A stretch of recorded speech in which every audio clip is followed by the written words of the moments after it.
Okay, before somebody goes into panic mode and they decide to go over there, I love everybody, every single panel I have been on, every person whose panel I've been on.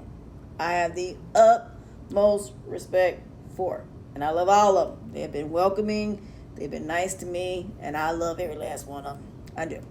I love Miss Yolanda. I love Tanisha. I love all the people that have been kind and enough to have me on their panels. I appreciate them. I love them. They have welcomed me into this Kountry Wayne community, and I love every last one of them, and I respect all of them. I respect Bougie. I respect Corey. I respect Atlanta, ATL, all these new people that I'm meeting, and there's so many of y'all I cannot name, but they've been so welcoming. But that does not mean I agree with everything they say, and I don't have to. And it's okay, because there is a lot of us that don't think that Amber and Anthony should get back together. We don't. We don't think they should. And just because I go on somebody's panel is not that I'm saying the person because it's anything against them. It's because of what I heard on their panel that made me respond to it. But I don't think they should be together. I think they should get divorced. I think Amber and Anthony should get divorced. They're never going to get past all of this. They would have to start over. Y'all, when I tell y'all, there's a lot of work you got to do in order to get things in a place where you can move forward. And it don't happen overnight. There's no, when it comes to healing and recovery, there's not really a time limit on it. It's when you feel that you're ready. But if you're taking the proper steps to get to that healing and recovery, then it's whatever time it's going to take.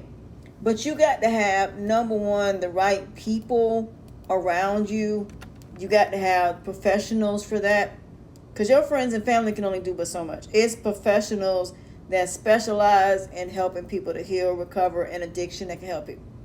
There are a lot of people that think by enabling somebody that they're going to get better, and no, that's not how this works. You can't act like what happened to you did not happen, and that's what other people are telling you. Any professional will tell you, whatever you go through, don't act like it didn't happen. Whatever you're feeling, whatever insecurities you're having, you have every right to feel those things. Don't make it seem like you can't. And that's what people do. They try to stop you from having your intuition working for you, and they're trying to make it dumbed down so they can do whatever they want to you. No, you listen to that. And you can tell on Amber's face that she is having second thought. She is really doubting her decision. And Anthony, even though I think he is trying to reassure her, there's only one way he can reassure her, and that's in that courtroom. And that's by getting baptized, going to church every Sunday. They need to get back in church.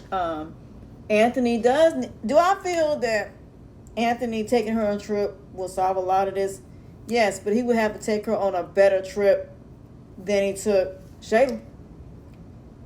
And Amber still got to tell him about not only Kelvin, she got to tell him about what's his name. So in the end, like I said, I just feel as though if they take the necessary steps, do separate counseling, and then doing some type of group thing. So let me explain what I mean by that. I think they both need to go to therapy separately. I think they need to get a coach, a relationship coach, somebody that's going to give them goals and different things that they need to do in order for them to be able to find their way back to each other, because therapists can't do that. A coach can. A coach will give you something where you have an assignment that you have to do every week, and those assignments you have to do, and then you journal what you did and how it worked for you, and then we go over those journals every week, and that's how that works.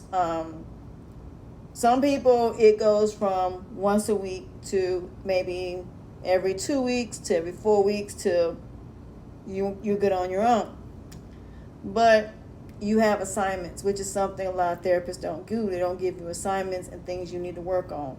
They don't give you a journal. One thing about coaches, we give y'all journals. We give you all of the things you're going to need through the journey that you're going to do. So for example, you may have, there's a lady by the name of Miss Tony.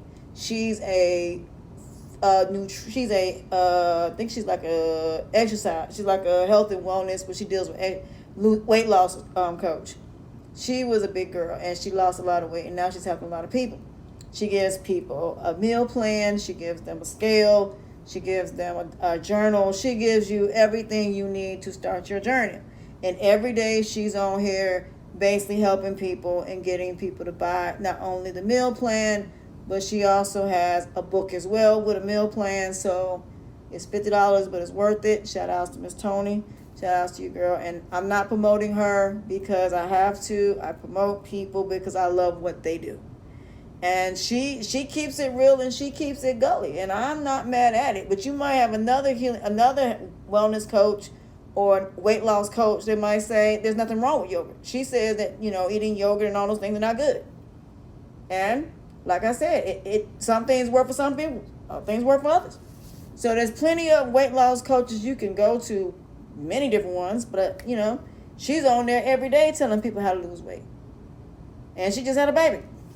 And she's showing her journey. So, in the end, like I said, everybody has a different strategy and a different way of doing things. But in order for you to heal and recover, you got to have the right people in place.